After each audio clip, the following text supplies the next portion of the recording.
All right, today we're going to tear into a book that basically flips everything you think you know about short term trading on its head.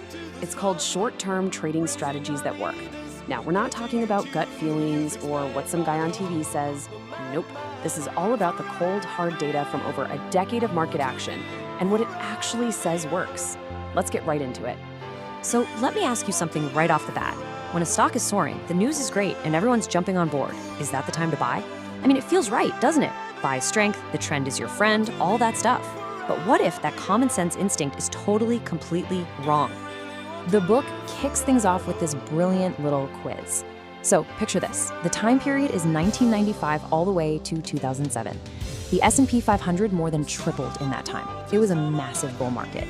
Now you get two simple strategies. Strategy number one, the classic approach. You buy every time the market hits a new 10-day high. You're buying the hype.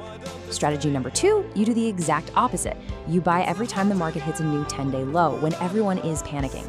Now be honest, which one do you think came out on top? Okay, so let's look at strategy number one, buying the good news, chasing those new highs. You ready for this? It was a disaster.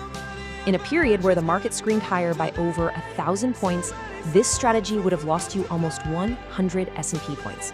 Let that sink in for a second. The obvious strategy in a roaring bull market was a certified money loser. So what about the crazy strategy? Buying the panic? Buying when everyone else is scared? Well, get this.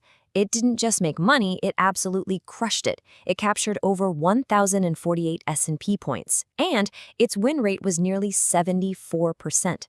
So it was profitable, it was consistent, and it went against pretty much everything we're taught to do. So what in the world is going on here? How can buying weakness be so much better than buying strength? Well, that little quiz perfectly introduces the core philosophy of the entire book, something we can call the opposite strategy. It's all about learning to fight your most natural instincts. You know, it reminds me of that hilarious Seinfeld episode where George Costanza realizes every single instinct he's ever had has been wrong. So he just starts doing the complete opposite of what his brain tells him to do, and suddenly his life gets amazing. The book argues that in trading, that's not just a sitcom plot, it's a surprisingly powerful mindset. Now, in the financial world, there's a fancy term for this. It's called reversion to the mean. But you can forget the jargon. Just think of a rubber band. You could stretch it really far in one direction, right? Either up or down. But what does it always want to do? It wants to snap back to the middle. The market is kind of like that rubber band. And the strategies in this book are all about figuring out exactly when that snapback is about to happen. Okay, so theory is great, but how do we actually put this opposite philosophy into practice? It all starts with the first concrete rule.